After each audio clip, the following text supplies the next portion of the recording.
Merci de partager dans les groupes pour qu'ensemble on puisse éveiller la conscience de la jeunesse ou sinon même de la population toute entière pour ne plus qu'il y ait de bétail électoral en Côte d'Ivoire. J'ai mis un titre, famille, c'est est-ce que la réconciliation est le talon d'Achille même de la justice ou bien les deals politiques ont handicapé la justice au nom de cette réconciliation-là? On se pose la question. Parce que je ne peux pas comprendre qu'à chaque fois, il y a des gens qui ont trouvé le malin plaisir de se cacher derrière cette histoire de réconciliation-là pour toujours vouloir faire du mal. Et lorsque on demande justice, les gens ils vont nous caresser dans le sens des poils avec la réconciliation. Et parfois même, on fait des deals politiques et on se cache derrière la réconciliation. Non, c'est au nom de la réconciliation, au nom de la cohésion sociale. Donc voilà, il faut que vous tapez œil dessus, rentrez ici, sortez ici. Pourtant, cette justice-là même a son rôle à jouer dans la construction d'une nation, encore une nation où il y a des gens qui ont trouvé comme solution de manipuler la jeunesse, d'induire les gens en erreur, de conduire les gens à l'abattoir, de toujours créer des situations de guerre où après on compte les morts. Et vu que la justice sera toujours handicapée au nom de cette réconciliation-là, alors on continue dedans.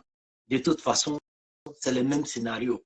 Les gens ils vont mourir, on va brandir le discours de la réconciliation et il n'y aura pas d'arrestation ou bien il n'y aura pas d'emprisonnement. Et puis on continue. Ceux qui sont morts, ils sont morts. De toute façon, il y a des gens qui ont fait des vidéos. S'ils n'ont pas compris qu'ils ont préféré toujours nous écouter, nous les politiciens manipulateurs là, nous les politiciens sac vide. Donc, s'ils sont morts, tant pis pour eux. C'est eux, ils n'ont pas voulu comprendre l'interpellation de d'autres frères, la sensibilisation de d'autres Ivoiriens. Donc, c'est ça les questions sur lesquelles moi j'essaie de me pencher pour qu'ensemble on puisse réfléchir là-dessus. Parce que est-ce que c'est moi je suis bête ou bien c'est moi seul qui pense à ça? Ce qu'il y a su, c'est déposé sur la table famille. Donc, voici le problème. Excusez-moi une minute.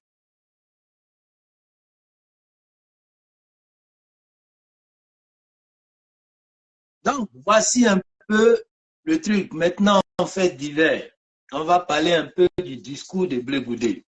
Blé Goudé qui a fait une conférence hier. Le monsieur, il a dit beaucoup de choses. Si certains points, je suis d'accord avec lui. Si certains points, il faut que je ne suis pas d'accord avec lui et il faut que on essaie de toujours rappeler l'histoire même récente et les actions qu'il a eu à jouer ou bien le rôle qu'il a eu à jouer dans cette histoire-là à un moment donné de la vie. Donc, on commence sur Blé Goudé parce qu'après, ça va aller sur le but même de la vidéo. Est-ce que Blé Goudé, il a grandi? Quand je dis grandi, ce n'est pas en âge. Je peux dire oui. Le monsieur, il a grandi. Mais est-ce qu'il a grandi positivement ou négativement? Seul le temps pourra nous dire. Mais c'est juste que ce monsieur, il ne pourra jamais avoir ma confiance. Parce que vu ce qu'il a fait à un moment donné de l'histoire de la Côte d'Ivoire, il ne pourra jamais avoir ma confiance. Il ne pourra jamais avoir mon amour. Ça, c'est sûr et certain. Mais est-ce qu'il a grandi? Oui. Ce qu'on voit, c'est sorti. Il a grandi parce que sa manipulation aujourd'hui ne se fait plus comme avant. Mais quoi qu'il en soit, il reste toujours manipulateur. Et de toute façon, c'est le fils spirituel d'un manipulateur. Donc, il a grandi en manipulation. Ça, c'est clair. Et quand il veut se faire passer pour le monsieur nouveau aujourd'hui, ou il veut transformer ou bien troquer même l'histoire. Non, moi, Blé Goudé, je n'ai jamais été partisan des armes. J'ai mené des actions hier, mais c'était les mains nues et tout. Moi, je ne peux pas être d'accord ou je ne peux pas accepter qu'on vienne jouer avec mon esprit aussi facilement. Parce que quand le monsieur nous dit qu'il n'est pas partisan des armes et que lui, il a toujours défendu sa cause les mains nues, mais avec ces mains nues, ça a provoqué des choses. Est-ce que c'est les armes seulement qui tuent? Non. Mais si ce n'est pas les armes seulement qui tuent, et que lui, il dit il n'a jamais été partisan des armes, et c'est avec les mains nues, il a toujours défendu sa cause. Mais lorsqu'il a fait appel aux gens, avec l'article 225, ce n'est pas des armes à feu, mais toute chose peut devenir une arme du moment que la fin, on a les résultats qu'on veut. Tu veux tuer quelqu'un, tu peux le noyer. Tu veux tuer quelqu'un, tu peux utiliser arme blanche comme arme à feu. Tu veux tuer quelqu'un, tu peux faire pas mal de choses pour atteindre l'objectif. L'essentiel, c'est que toi, c'est l'objectif qui t'intéresse. Quel résultat ça donne? Donc, tu n'as pas... Ah, les têtes de mort ont commencé déjà. Les partisans de Blé Goudé, vous êtes rapides, hein? Votre papa ou bien votre patron est prêt pour les contradictions. Mais dès qu'on commence à parler de lui, vous mettez tête de mort. J'espère que vous allez prendre photo des tombes de vos parents pour venir mettre aussi. Ne mettez pas tête de mort seulement. Prenez photo des tombes de vos grands-pères et puis tous vos villages pour venir mettre. Donc, lorsque le monsieur il disait article 225, oui, ce n'était pas avec des armes à feu. Mais par contre, ça a donné des résultats que les armes à feu pouvaient donner aussi, qui étaient la mort. Donc, tu n'es pas partisan des armes, mais par contre, tu as été toujours celui-là même qui a encouragé les bêtises. Par ton appel, il y a eu des agissements qui donnaient des résultats, mais jamais en cette période-là, tu es venu à la télé, constatant les dégâts et interpeller la jeunesse que tu faisais toujours descendre dans la rue pour dire « Ah les gars, j'ai vu un truc, moi, je ne suis pas partisan de la violence, je ne suis pas partisan des armes, je ne suis pas partisan des crimes, mais j'ai constaté quelque chose. Non, ce n'est pas pour ça que je vous ai dit de descendre dans la rue. C'était pour revendiquer quelque chose.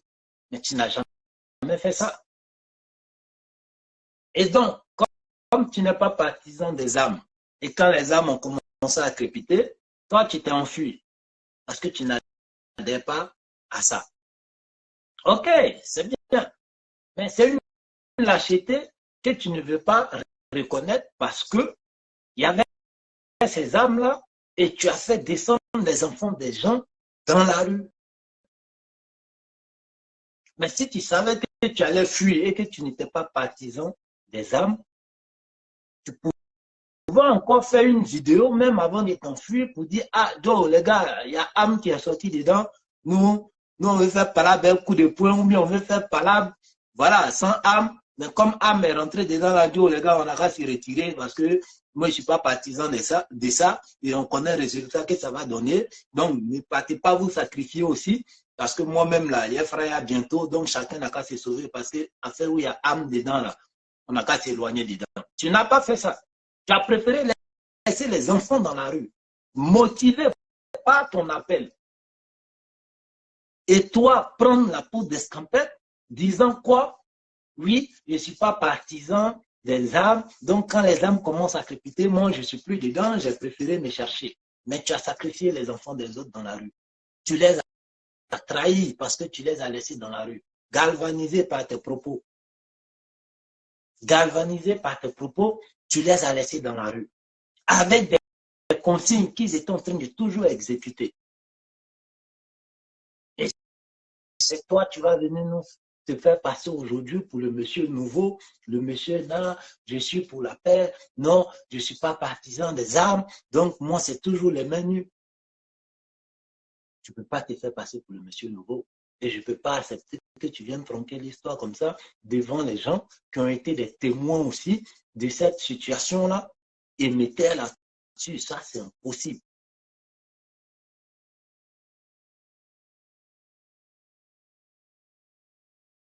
Et il a parlé de quoi encore? Un point où je suis un peu d'accord lorsque on pose la question sur l'agriculture, combien de tonnes de riz la Côte d'Ivoire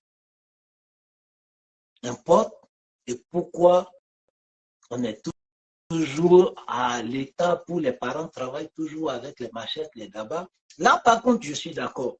Mais ça, c'est des trucs qu'on a déjà, nous, on a déjà dit. Mais malheureusement, comme on n'est pas des hommes politiques, est-ce que quand nous on dit, on se fait entendre?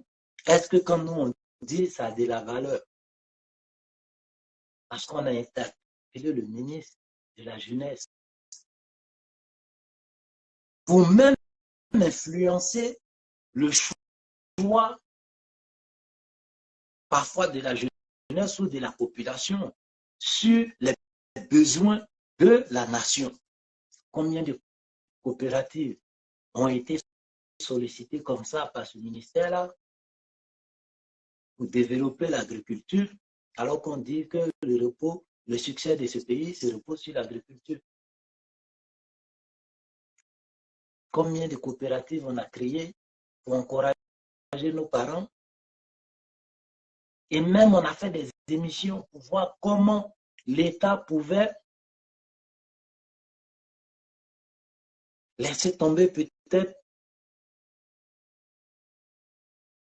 les histoires de dédouanement des machines agricoles et tout, pour que les parents puissent travailler avec ces machines-là.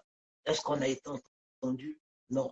Mais quand Blé Goudé dit, ah, on dit c'est un visionnaire, ah, c'est un bon politicien, ah, il a des bons projets. Pourtant, il y a des gens qui ont dit ça bien avant le retour de Blé Goudé, mais ça n'a pas été. En Europe, ici, parfois, même au Canada, on voit où on donne des visas par rapport aux besoins du pays, on offre des bourses ou bien des visas aux gens parce qu'ils ont besoin de main-d'œuvre. Mais cette main-d'œuvre-là, ils sortent la liste des main-d'œuvre qualifiées dont ils ont besoin. Si ça t'intéresse, que tu remplis les conditions, tu fais ta demande avec tous les documents qu'il faut, on te donne le visa et tu vas faire le travail qu'il faut parce qu'eux, ils ont besoin de ça. Mais en Côte d'Ivoire, on préfère peut-être donner crédit parce qu'il y a l'autre qui a son ami qui vend portable au black, alors l'autre aussi veut vendre portable au black, alors tout le monde devient vendeur de portable. Après, on se retrouve avec la faim. Ah, mais on a oublié qu'il y a quelqu'un aussi qui devrait faire l'agriculture, hein, parce que après tout, les portables qu'on va vendre là, il faut qu'on mange. Mohamed Mamba, big up à toi depuis ta position. Donc, il n'y a pas ça. On interpelle les ministères. Voilà les priorités. Voici ce qu'on peut faire. Qui va faire que la jeunesse ne va pas avoir peur même de se retourner à la terre. Parce qu'il y a pas mal peut-être qui sont à Abidjan, qui n'ont pas de diplôme, qui ne savent pas qu'est-ce qu'ils vont faire, qui ne sont pas qualifiés dans un domaine. Mais par contre, ils peuvent retourner à la terre. Il n'y a pas ça. On demande de vouloir influencer même le choix des gens. On ne nous écoute pas parce qu'on n'est pas politicien, parce qu'on n'est pas ça. Et ça, sur ce point-là, je suis d'accord avec Blé Goudé. Mais par contre, tu ne peux jamais avoir ma confiance, tu ne peux jamais avoir mon amour parce que ce monsieur, il a grandi maintenant en manipulation. De la manière il a procédé hier, aujourd'hui, le politicien, c'est celui qui s'adapte au temps et aux réalités. Et ça, c'est clair. Blé Goudé s'adapte aujourd'hui au temps et aux réalités. Il ne peut pas venir aujourd'hui dire par rapport à l'atmosphère en Côte d'Ivoire, ouais, sortez, marchez, bloquez les routes. Non, il va s'adapter. Mais est-ce qu'il a changé en nature? Non, je ne crois pas. C'est juste que l'occasion ne s'est pas encore présentée et la situation ne permet pas. Donc, il faut toujours aller dans la manipulation douce. Je suis pour la réconciliation. On a connu une histoire de la Côte d'Ivoire où il y a eu pas mal de morts et ça ne doit plus exister. Toujours manipulateur, ça c'est sûr. Et quand lui-même il dit encore que dans la CEI, il ne doit pas avoir des représentants des partis politiques, ça doit être un parti neutre qui sera assisté par des, on va dire, délégués, des gens que chaque parti va déléguer pour aller surveiller ou bien aller peut-être regarder, contrôler un peu le travail de la CEI par rapport aux résultats. Ça aussi, c'est pas faux. Parce que dans un truc, dans une guerre ou bien dans des embrouilles, on ne peut pas prendre membre de chaque parti pour venir le déposer alors que personne ne veut perdre. En temps, la CEI doit être celui-là même qui donne les résultats sans être partisan ou bien sans prendre parti, mais donner les résultats comme il en est. Mais si on va prendre les représentants de chaque groupe pour venir former la CEI, alors que personne ne veut perdre, qui va trancher là? Ah, c'est moi qui ai gagné. Non, c'est pas toi qui as gagné. Ah, les gars, c'est pas eux qui ont gagné, c'est nous on a gagné. Donc, il n'y a personne pour séparer l'autre. Il n'y a personne pour dire, hé, les gars, non, moi, je suis mieux. Voilà la vérité. Mais on va prendre les partisans de chaque parti pour venir les représenter et on forme ça, je suis d'accord. Mais en même temps, quand lui-même, il dit que c'est effrayant et étonnant de voir que comment dans un pays, on ne peut pas trouver quelqu'un de neutre et honnête. C'est la partie-là qui m'a intéressé. Parce que c'est en même temps nous faire comprendre que c'est étonnant puisque c'est chaque parti politique qui envoie un représentant pour former ce groupe de CI-là et qu'on ne peut pas trouver quelqu'un d'honnête. Ce qui m'emmène à croire que c'est comment ça se fait qu'il n'y a pas de politiciens honnêtes encore? Puisque la politique en Afrique, il faut être manipulateur, il faut être menteur.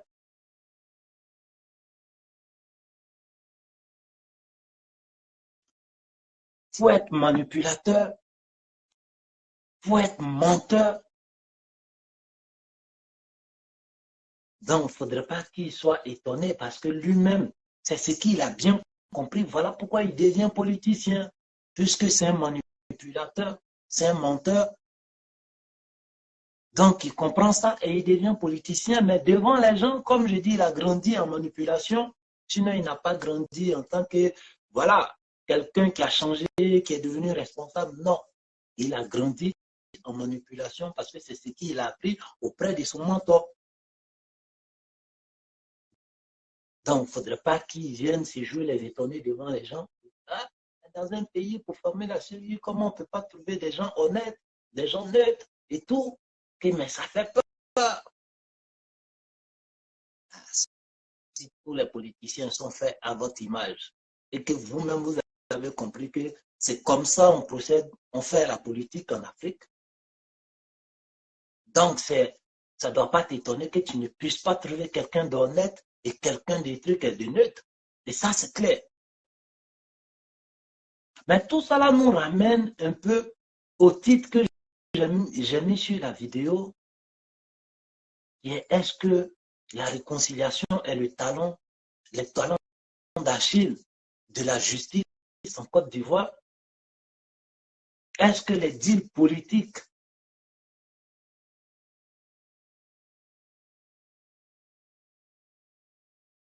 M. Emile a été honnête. Et qui a fait quoi? C'est ça qu'il faut expliquer. Il faisait partie de quel parti? Et lorsqu'il a été honnête, qu'est-ce qu'il a eu? Et qui était l'auteur de ce qu'il a eu? C'est aussi des questions qu'on peut se pencher là-dessus. Donc, c'est pas moi je dis qu'il n'y a pas de gens honnêtes. Mais lorsqu'un politicien même te dit qu'il est étonné qu'on ne puisse pas trouver des gens honnêtes, moi je lui dis, il ne faudrait pas qu'il soit étonné.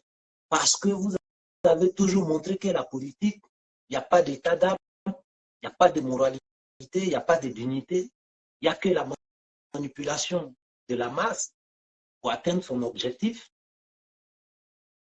Il n'y a que créer des situations de tension pour atteindre son objectif. Nous, on a compris ça. Et eux, ils ont très bien compris, mais il ne faudrait pas qu'ils viennent devant les gens et s'étonner comme si ce n'était pas quelque chose qu'ils ne savaient pas et que c'est maintenant ils ont constaté ça, alors que c'est ça, ils ont très bien compris. Voilà pourquoi ils ont choisi de faire la politique. C'est ce que je dis, M. Tidiane. Sinon, les hommes honnêtes, il y en a. Les hommes intègres, il y en a. Les hommes dignes, il y en a.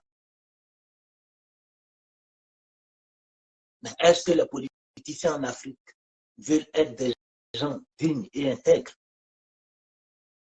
En tout cas, la plupart, et peut-être les 2% qui restent, qui sont réellement des politiciens qui veulent apporter quelque chose à la nation, comme on constate aujourd'hui avec le grand monsieur pour qui je suis prêt à communiquer nuit et jour et à qui j'ai donné ma conscience. Même lui-même dans son groupe, est-ce qu'il y a des politiciens qui veulent servir comme le capitaine même du bateau à cette bonne volonté-là? On peut aller fouiller, on va sortir avec des graines noires dans ce panier-là. Et pas mal sont convaincus que c'est ça, même la politique. Venir abuser sur l'ignorance du peuple. Et voilà pourquoi je dis aussi, on nous crée quelque chose. D'où vient le titre de ma vidéo? Est-ce que la réconciliation est le talon d'Achille de la justice? Est-ce qu'on fait les deals politiques sous tutelle ou bien sous couverture de la réconciliation pour handicaper même la justice? Parce qu'on a assisté à des trucs hier. Les petites têtes peut-être peuvent aller en prison, mais la tête du serpent même n'est jamais coupée. Parce que la justice ne peut pas se prononcer là-dessus. Pourquoi? On sort le drapeau, la réconciliation, la cohésion sociale, le vivre ensemble. Qu'est-ce qui freine ces personnes-là à ne plus manipuler la masse, à ne plus créer des situations de tension à chaque fois que les intérêts sont mis en cause? À chaque fois qu'ils veulent atteindre d'autres objectifs, ils n'ont pas d'autres pratiques à part créer ces mêmes situations-là et puis compter les morts, compter les ennemis. Et la justice fait quoi dans tout ça là? La justice est handicapée parce qu'on prend ça, on prend comme barrière la réconciliation. Si tu le mets en prison, allez, on parle de la réconciliation. Putain, par exemple, à menacer l'État, à insulter l'État, à menacer le président de la République, à insulter le président de la République. Tout le monde voyait. Il y a d'autres qui étaient en train d'applaudir. Les gars, ils mettaient les têtes, les likes, les cœurs, tout. Mais dès qu'on l'attrape, parce que l'objectif n'a pas été atteint, Dès qu'on l'attrape, on brandit le truc de la réconciliation. Ouais, au nom de la réconciliation, libérez Peter. Au nom du vivre ensemble, libérez Peter. Ok, lui, il est parti en prison parce que lui, il fait partie des petites têtes. La petite tête, la justice n'est pas handicapée. Mais ceux-mêmes qui sont les grosses têtes, qui actionnent ces machines de haine et de trucs, de menaces, qu'est-ce qu'on fait d'eux? Est-ce qu'on essaie de mettre un frein pour ne pas que demain, à chaque fois qu'on va vouloir parler de politique et de période électorale, que ces mêmes systèmes-là reviennent encore sur la table? Pendant combien de temps le peuple a payé? Et le peuple va continuer de payer parce que rien n'est fait pour rassurer le peuple, pour dire non, tranquillisez-vous, dorénavant, on a assaini la chose et voici les règles, comment ça se passe. Personne ne peut, voilà, offrir à cette loi-là. J'ai mis le titre, je n'ai pas mis ça pour rien, ou parce que je voulais écrire, mais c'était un truc qui est bien réfléchi avant de mettre comme titre. En 2020, à quoi on a assisté? Désobéissance civile, motivation, manipulation, propagande. On fait descendre les jeunes dans la rue, on bat les rues, ça coupe des arbres, ça met sur les trucs et sur les routes, ça crée des accidents avec des morts. On crée une situation, ça crée des affrontements, on compte les morts, les biens des innocents brûlés. Aucun politicien n'a perdu un parent. Et la justice est partie où? La justice s'est prononcée comment? On arrête quelqu'un, quelque temps après, il devient même le représentant de ceux qui il est en train de combattre hier, ceux qui voulaient couper la tête hier avec le groupe de CNT là, il devient eux les représentants dans un voyage pour aller représenter la nation et puis ce même groupe là. Pourquoi? Parce qu'on nous a encore brandi. Au nom de la réconciliation, au nom du vivre ensemble. Le grand-père qui devrait appeler tous les enfants pour dire, c'est pas comme ça, on a fait la politique. En notre temps, c'était pas comme ça. Ce que je vois là, j'aime pas. Faites ça, ne faites plus jamais ça. Non, lui-même, il a pris parti pour ceux qui voulaient brûler la Côte d'Ivoire. Parce qu'il sait que il va pas aller en justice, on va mettre la réconciliation devant. Est-ce que la loi est faite sur mesure pour la population lambda et que les hommes politiques ne doivent pas goûter à cette justice-là ou bien ne doivent pas rendre compte à cette justice-là pour un moment les rendre responsables? Voici les questions. La situation entre la Côte d'Ivoire et le Mali. Il y a des mains noires, des opposants ou bien des politiciens ivoiriens dans cette situation-là qui pouvaient créer une guerre entre le Mali et la Côte d'Ivoire et il allait avoir des morts de part et d'autre. Combien de morts? On allait les compter par centaines. Mais ils font ça, ils n'ont pas peur parce que en 2010, les arrestations, les grosses têtes n'ont pas été arrêtées. En 2020, les arrestations, les grosses têtes n'ont pas été arrêtées. Donc, on brandit toujours la réconciliation pour blanchir d'autres. On brandit toujours la réconciliation pour immuniser d'autres contre la prison. Et dans cette histoire de Mali, là encore, il y a des mains noires qui sont derrière. Mais est-ce qu'il y aura des arrestations? Non. Au nom de quoi? La réconciliation. Si on les arrête, non, ça peut embrouiller, ça peut créer des situations, rentrer ici, sauter ici. Et il y a l'autre qui peut rester à plus de 6000 km, créer des tensions un peu à gauche, à droite. Lorsque Peter nous disait, par exemple, quand il y a eu crash d'avion, dites à Tene Ibrahim, dites au président Alassane Ouattara qu'on l'attend à Kafolo. Qu'est-ce qu'ils ont fait? Qu'est-ce qu'ils n'ont pas fait? Pour qu'ils se réjouissent alors qu'on parle d'attaque de djihadistes où on a perdu un hélicoptère et tout. Pourquoi eux, ils demandent et ils attendent le président ou bien le ministre même de la Défense là-bas? Qu'est-ce qu'ils avaient comme action là-bas? Qu'est-ce qu'ils étaient en train de commanditer là-bas? La justice, ça fait quoi? Les petites têtes, on peut les attraper. Je suis bien d'accord qu'on attrape les petites têtes. Mais les grosses têtes, est-ce que c'est parce que c'est des hommes politiques qui sont au-dessus de la loi pour que la justice même soit handicapée? Voilà pourquoi je pose la question. Est-ce que la réconciliation des politiciens ont compris que c'est le talon d'Achille même de la justice? Et on va faire des deals politiques encore au nom de cette réconciliation-là. Et en même temps, ça essaie d'handicaper la justice encore. Si aujourd'hui, les gens, ils ont peur pour dire, oui, après ado, comment ça va se passer, rentrer sur ce c'est pas parce qu'on a peur de perdre le pouvoir, mais de la manière il gère son temps, de la manière il gère son pouvoir, est-ce qu'il y a quelqu'un de responsable qui pourra venir après lui? Parce que le problème, c'est pas de gérer son temps. Si tu veux apporter quelque chose, il faut que ça soit sur de long terme. Oufoué avait construit la Côte d'Ivoire, mais puisque les mentalités n'étaient pas prêtes, après Oufoué, qu'est-ce qu'on a constaté? Des enfants, des héritiers irresponsables qui ont tout délabré. Donc, venir construire les ponts aujourd'hui, venir faire des chefs-d'œuvre, oui, on est bien d'accord. Mais quelle mentalité on prépare pour entretenir tout ce qu'on laisse, pour que ça puisse perdurer dans le temps? Voici les vraies questions et voici d'où vient la peur de certaines personnes pour dire, après le président, qu'est-ce qu'on va devenir? Parce que ceux qui sont en face nous ont montré que, jusqu'à preuve du contraire, ils n'ont rien appris du monsieur. Ils ne veulent pas changer de nature. La manière dont ils font la politique, ils ne veulent pas changer.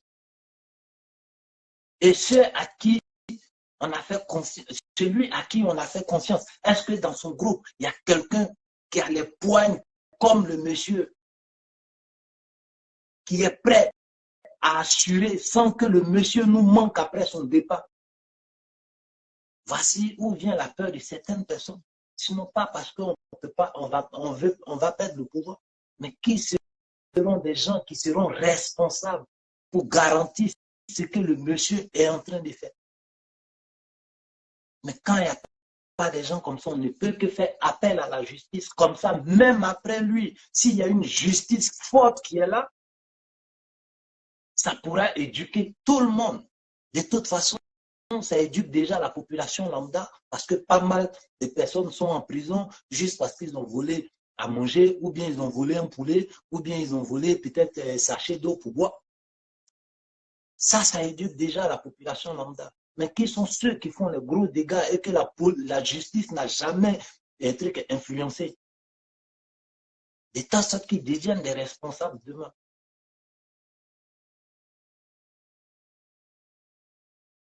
C'est ça la vraie question. Donc, quand on demande la justice, on demande la justice. Ce n'est pas des trucs de rancune ou bien des, voilà, la justice de ceux qui sont au pouvoir. Non. On demande la justice pour que ça puisse freiner d'autres dans leur élan. Parce que hier, il y a des gens qui se sont adonnés à des pratiques qui ne sont pas allés en prison. Et aujourd'hui même, ils sont devenus des hommes politiques.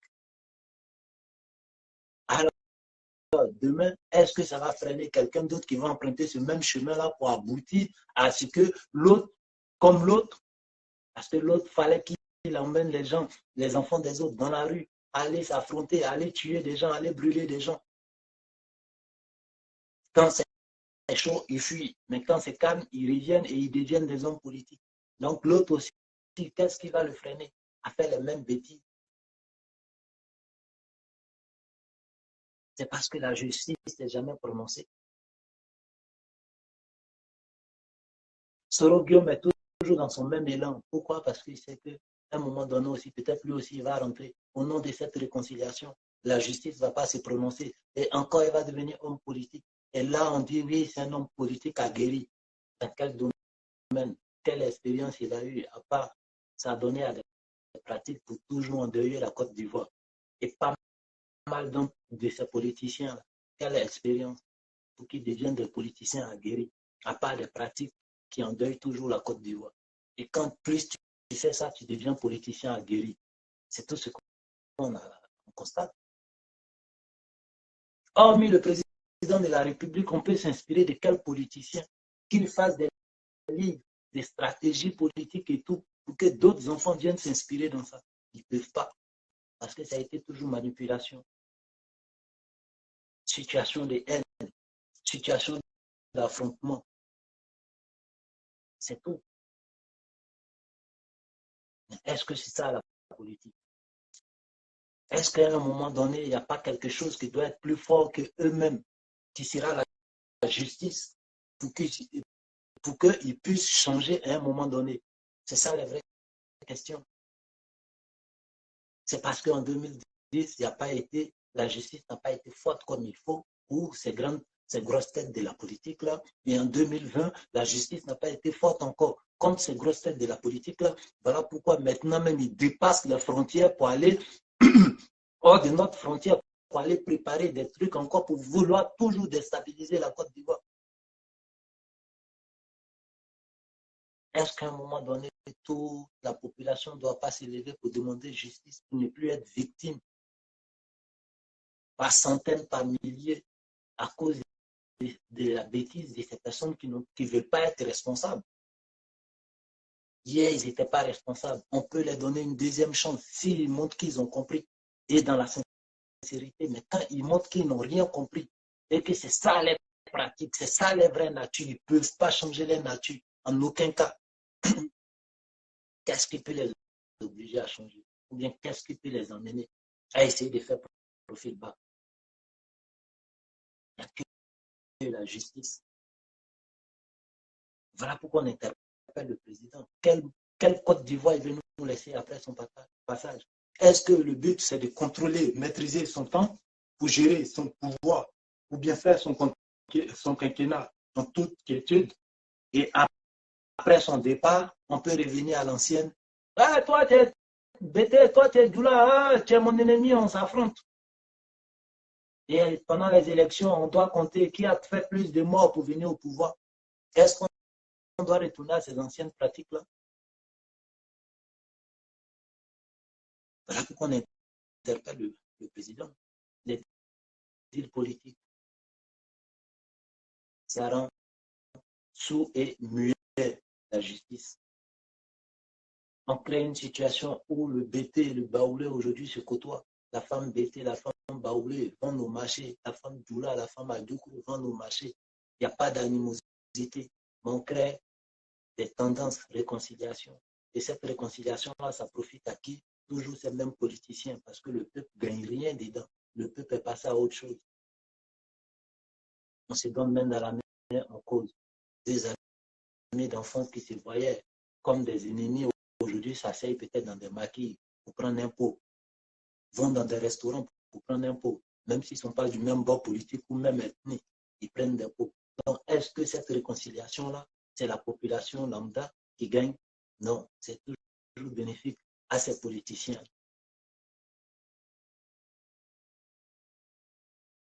Et à cause de cette réconciliation-là, on peut faire des deals politiques.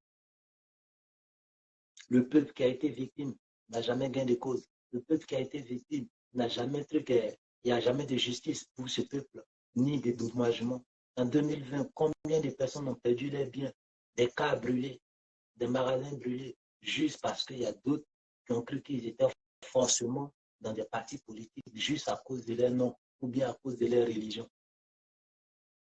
Est-ce qu'ils ont été dédommagés? Est-ce qu'il y a eu justice? Non. Et dans les enquêtes de cette désobéissance civile-là, on a dit, ah, on a arrêté celui qui a décapité Kofi Toussaint. Parce qu'en face, eux, ils ont compris qu'ils peuvent faire des bruits et puis il y aura gain de cause pour eux. On peut arrêter, c'est bien, on a arrêté le truc, celui qui a décapité Kofi Toussaint, parce qu'il y a des gens qui ont crié, qui ont pris ça comme symbole de leur lutte, comme martyr de leur lutte. Mais c'est le seul martyr qu'ils ont toujours réclamé pendant la désobéissance de 2020. Mais combien de martyrs qui sont morts bien avant, pour qui il n'y a jamais eu de justice, pour qui il n'y a jamais eu d'enquête? Combien de martyrs, combien de charniers?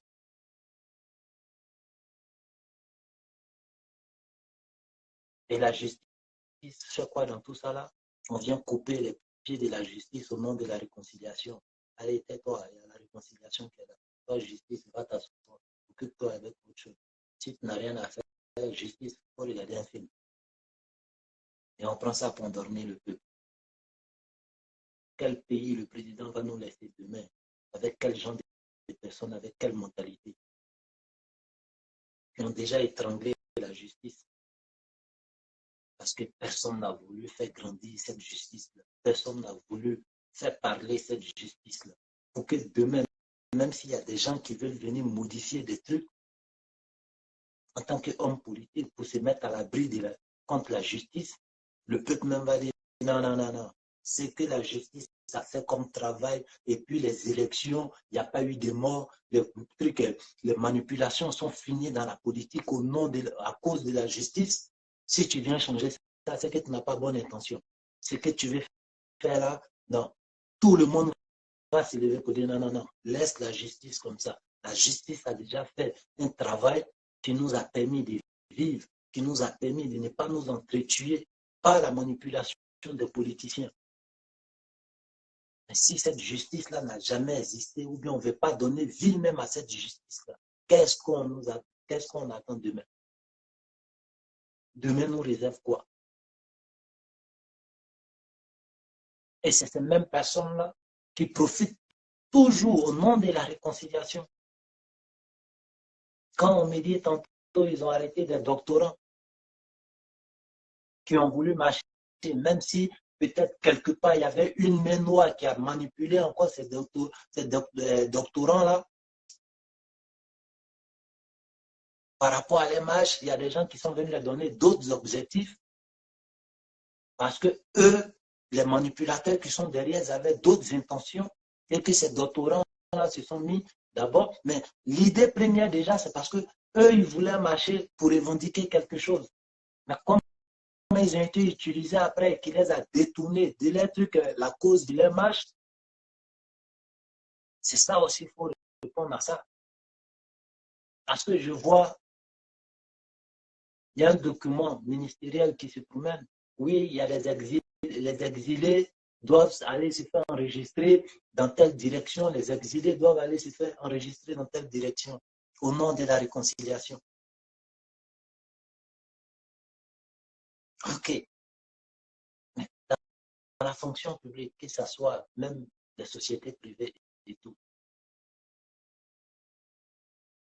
il y a un nombre de temps, de jours d'absence qui sont tolérés avant qu'on procède à des licenciements. En Côte d'Ivoire, il y a combien de jours qui sont tolérés sans justificatif pour ne pas être licencié? Question. Mais réclamation de qui? Qu'on puisse attendre des exilés politiques ou bien des exilés, des fonctionnaires qui ont décidé d'aller à l'exil parce que eux, en tant que fonctionnaires, mais ils étaient partisans ou bien militants d'un parti politique. Qu'est-ce qu'ils ont fait de plus que leurs mentors pour qu'eux, ils puissent aller des années sur des années pour ne pas se retourner en Côte d'Ivoire et on va garder les places alors qu'il y a des jeunes qui ont continué les études, qui sont sortis avec les diplômes.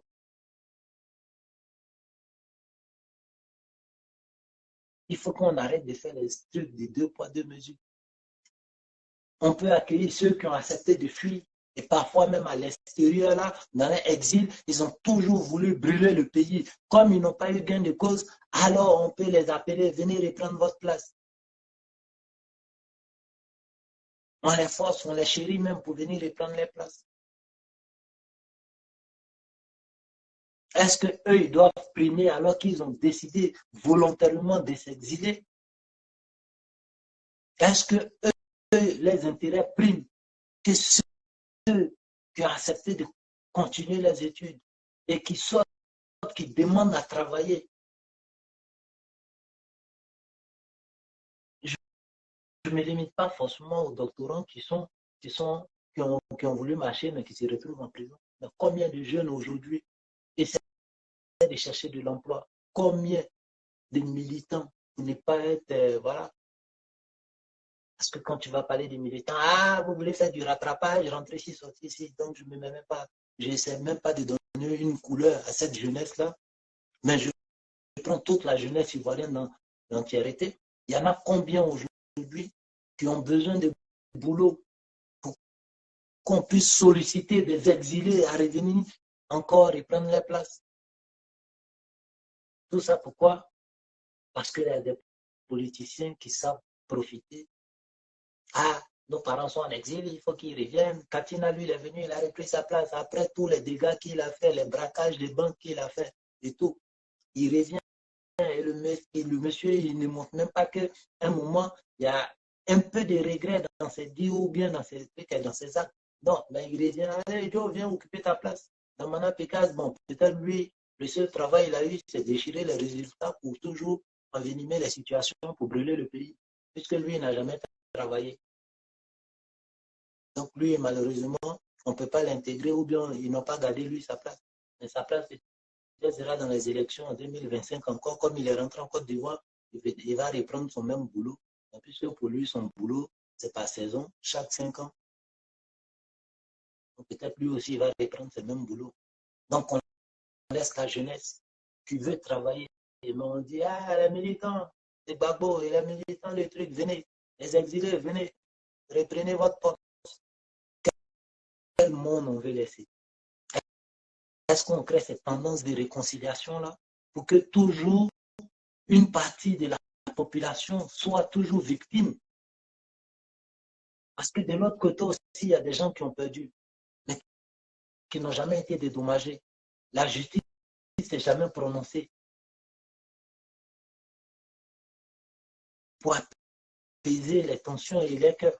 La justice ne s'est jamais prononcée. Mais de l'autre côté, on peut faire entrer des exilés. Eux, ils ont des allocations.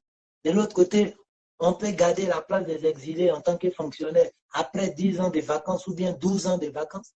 Parce qu'il y a pas mal qui sont rentrés après, quelques mois après la crise où la situation s'est accalmée. Il y a d'autres qui se sont retournés volontairement parce qu'ils devraient subvenir à leurs besoins. Alors, il fallait revenir au pays et venir reprendre le travail. Mais d'autres ont voulu continuer leurs vacances. 10 ans, 12 ans. Mais on va garder les places, on va les faire appel, venez. Peut-être même qu'il aura des rappels des salaires, tout ça là. Ah, ça fait 12 ans, on ne t'a pas payé. Ouais, bon, on va calculer, ça fait combien on te paye? Il y a des militants qui ont payé la cause, mais qui n'ont pas de travail. Il y a la population innocente même qui n'était même pas dans fait de politique. Pas mal ont besoin de travail, ils n'ont pas du travail. Si les doctorants qui se retrouvent en prison ont été manipulés, c'est parce que déjà même ils avaient une revendication à faire. Et après, s'ils ont été manipulés, bah, ça allait bon. Ça entre eux-mêmes là-bas. Parce que je pense que c'était des gens aussi réfléchis à qui pour se laisser manipuler facilement, pour les détourner de les buts, pour les envoyer sur un autre chemin qui les a conduits en prison. Ça, c'est entre eux-mêmes. Ça, je m'en fous. Mais déjà, il faut reconnaître que les gars ils voulaient marcher d'abord pour quelque chose qui était réel. Mais qu'est-ce qu'on crée pour? C'est pas que demain encore d'autres vont vouloir marcher que de garder la place de d'autres qui ont voulu s'exiler pendant 12 ans, 20 ans. Ils venaient les appeler pour ah, les exilés, venez vous faire enrôler, venez vous faire enregistrer, tel directeur, telle direction, allez, partez-vous faire enregistrer et puis vous reprenez votre place. On est dans quel monde? Qu'est-ce qu'on qu'est-ce qu'on est en train de construire? Quel monde on est en train de construire? Voici les vraies questions. À un moment donné, certes, on est pour le monsieur. Quand il y a des problèmes où il y a deux poids, deux mesures, il faut qu'on se pose les vraies questions. Qu'est-ce qu'on encourage pour que les gens ils changent? On veut toujours étrangler la justice. Voilà pourquoi ceux-là même, à la communication de les militants, parfois même d'autres sont nommés officiellement. Allez voir les communications où ils ne sont jamais interpellés interpellé par les mentors pour dire, petit, cette manière de faire la politique là, ça finit, hein, on ne veut plus ça. Donc, maintenant, c'est un projet, débat d'idées. Est-ce qu'ils vont sur ce terrain-là? Non. Toujours envenimer la situation, toujours des bassesses. Et là, ils ont rajouté encore un truc, autre option même, à l'aide bêtise, c'est de se réjouir des morts, annoncer les morts, un parti politique qui ne fait qu'annoncer le décès des gens, ou bien fêter la mort des gens. C'est basé sur quelle idéologie? C'est basé sur quel programme électoral? L'annonce des décès. C'est jubilé quand il y a des morts. Il y a quelle idéologie politique qui enseigne ça? Ils ne vont pas mettre c'est socialiste ou bien républicain, ni panafricain. Pas d'idéologie politique qui enseigne ça. Mais voilà comment les politiques, les trucs, les communicants communiquent, mais qui ne sont jamais interpellés. Donc, il y a quelle atmosphère qui a changé dans la politique? Il y a quelle mentalité qui a changé? Il y a quelle responsabilité qui imprègne aujourd'hui ces hommes politiques? Pourquoi on dit, ah, hier, ils se sont trompés, mais aujourd'hui, ils ont changé? Pas. Est-ce qu'on doit se taire pour regarder ça? Ou chaque 5 ans, chacun doit faire ses bagages pour aller à la frontière et puis tirer son coup pour voir. C'est bon, c'est calme, on peut venir, ouais. On revient. Est-ce que c'est ça qu'on veut voir? Ou bien c'est ça qu'on doit comprendre que chacun se prépare? Si ça peut éviter les morts, c'est bien. Chaque 5 ans, chacun prend sa petite famille, on va à la frontière. S'il n'y a pas de tension, il n'y a pas eu de guerre, bah, ceux qui vont rester, bah, eux peut-être, ils sont là volontaires à s'entretuer. Et ils vont le faire parce que c'est eux, ils ont décidé ça comme ça. Et ceux qui ne veulent pas mourir, ceux qui ne veulent pas être manipulés, ceux qui ne veulent pas faire des ennemis, ils vont aller attendre à la frontière. Quand ça va finir, à un moment donné, il faut que la justice s'impose. À un moment donné, il faut que on prépare des concepts pour handicaper la justice, réconciliation. Quelle réconciliation? Qui sont ceux qui sont concernés par cette réconciliation? Est-ce la population lambda ou les politiciens? Et cette réconciliation-là donne quoi au peuple, à part des deals politiques entre vous, les politiciens?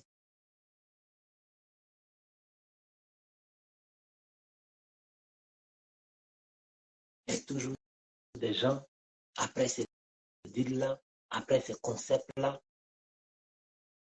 soi-disant pour pouvoir les calmer, et qui utilisent ça même encore pour toujours endeuiller et puis maintenir le concept réconciliation, vivre ensemble, cohésion sociale. Est-ce que Gbagbo est parti à Azopé, il n'a pas trouvé des bêtises, des baoulés, des doulas à Azopé? Dans sa tournée, quand il est parti à Mont, est-ce qu'il n'a pas trouvé des doulas là-bas? Est-ce qu'il n'a pas trouvé des Koyara là-bas? Est-ce qu'il n'a pas trouvé des Sénoufou là-bas? Pas de quelle réconciliation. Les gens, ils ont compris, ils sont passés à autre chose. C'est juste que c'est comme s'ils étaient en hibernation et les émotions vont revenir à l'approche de 2025. Quand vous, les personnes, les voix, les serviteurs du diable, votre saison va arriver, là, le peuple encore va commencer à s'inquiéter. Qu'est-ce qu'on fait pour freiner ça? Tant que la justice n'a pas pu agir pour que d'autres se servent de ça comme leçon pour comprendre et puis changer, est-ce qu'on doit se taire? Donc la réconciliation profite à qui en vérité? La réconciliation est faite pour qui en vérité?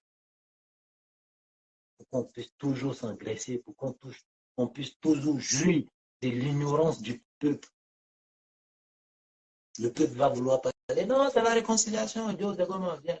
Bon, il y a combien de personnes là-bas? Il les mettre dans quelques postes, tu as te calmer.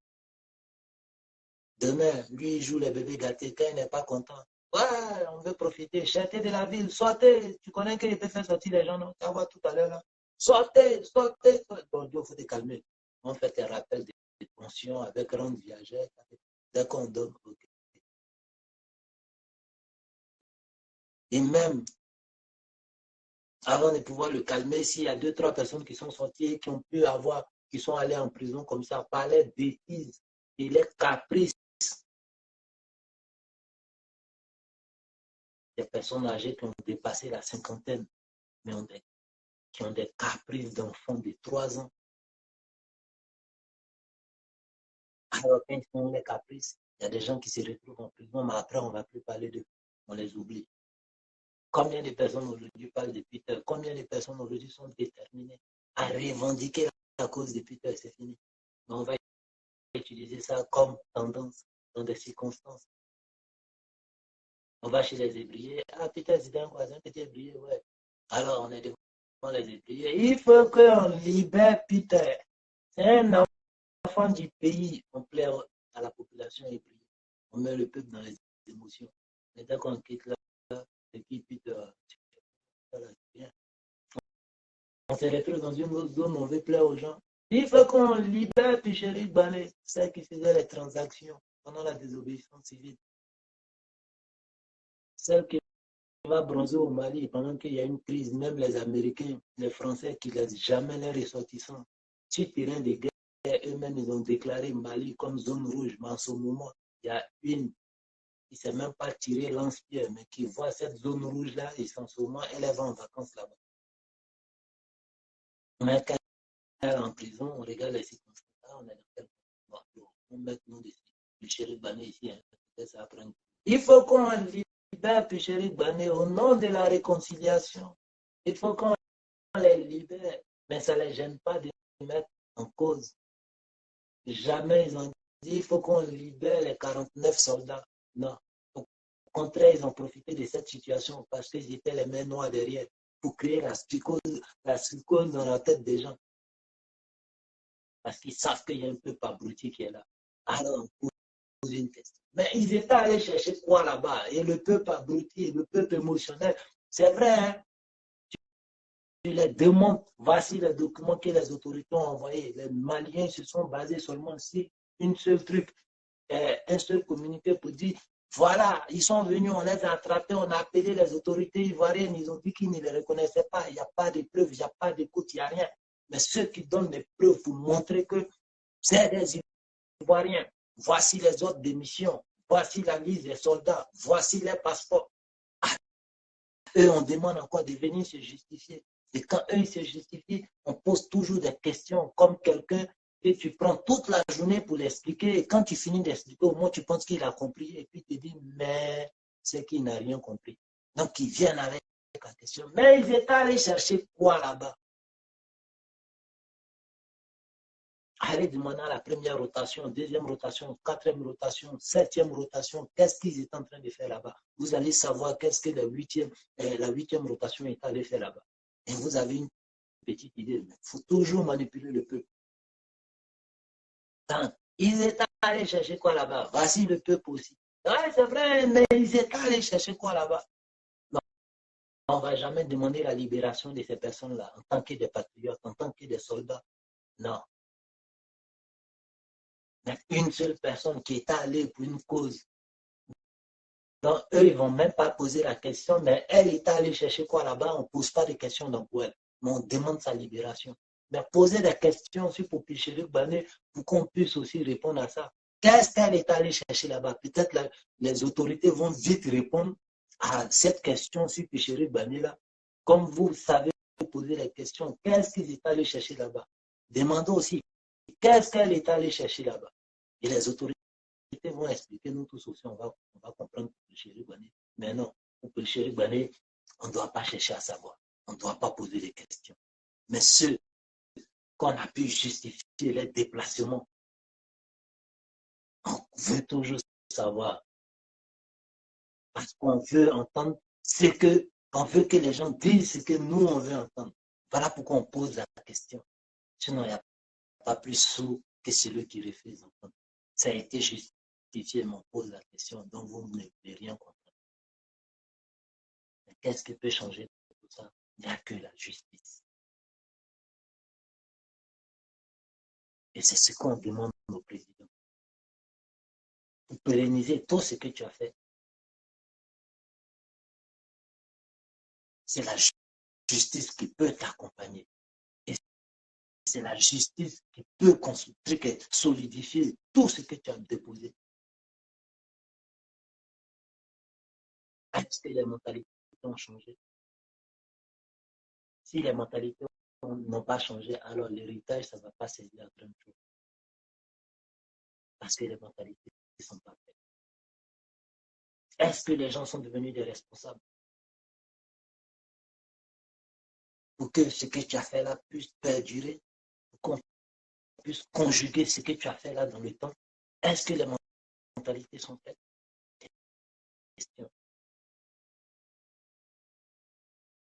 C'est quoi venir au pouvoir? C'est quoi la gouvernance? Est-ce que c'est nous donner à manger sans nous apprendre à pêcher? Question. Ou juste, on gère son temps et après son temps, allez, plus la Côte d'Ivoire, c'est plus moi le responsable. Est-ce qu'après son temps, les gens peuvent s'entretuer à mon temps? Moi, j'ai fini. En tout cas, pour moi, il n'y a pas eu de. Est-ce que c'est ça la politique? Est-ce que c'est ça? Venir gouverner? On pose des questions. C'est on est pour le grand monsieur, mais on est ivoirien avant tout. La génération passe. Mais chaque génération qui vient a comme enseignement ce que les autres ont laissé avant de peut-être choisir autre chemin, mais ils seront inspirés par les dévanciers d'abord. Mais les dévanciers font la propagande de quelle valeur? Font la promotion de quelle valeur? Quelle moralité? Quel enseignement? Quelle responsabilité ils exigent à la jeunesse? Hier, on s'est plaigné, ouais, les vacances anticipées, parce qu'ils ont vu ça sur d'autres qui ont fait ça avant eux.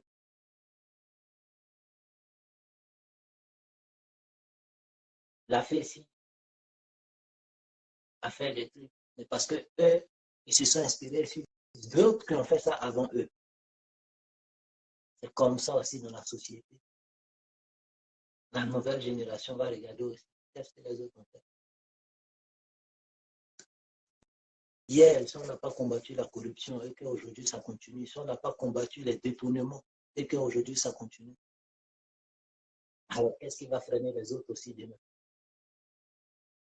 Parce qu'il y a jamais, ça n'a jamais été combattu. Il n'y a jamais eu de barrière pour freiner ces actes des trucs, ces actes irréfléchis et irresponsables. Donc, est-ce que ça va s'arrêter? Donc, alors, on prépare quelle société, avec quelle mentalité, avec quel genre de personnes? Question. Mais bon, comme on n'est pas politicien, ça ne va pas avoir d'effet, mais au moins, je dis pour enlever ça sur ma conscience. Et j'espère que je ne suis pas le seul fou à penser comme ça. En tout cas, j'ai dit pour moi. Donc, big up à tous ceux qui ont liké, qui ont partagé. Allez, que Dieu bénisse la Côte d'Ivoire. En tout cas, nous, on a déjà dit. Qui veut prend, celui qui veut, il laisse aussi. Mais on va voir midi à 14h, après le départ de ce grand monsieur-là, est-ce que c'est sa volonté de voir qu'on se retourne à l'ancienne situation, ou bien si ce n'est pas sa volonté, alors il y a un gros travail à faire. Parce que la fin est plus proche que le début. Donc il y a un gros travail à faire. Il y a un gros rattrapage sur ce travail-là qui va demander du temps. Est-ce que le monsieur aura le temps? Encore s'il y a la bonne volonté à vouloir imposer ça. Allez, face à la Côte d'Ivoire. Ciao, ciao tout le monde. Big up à vous, cher gras. Le doyen me respecte depuis votre position.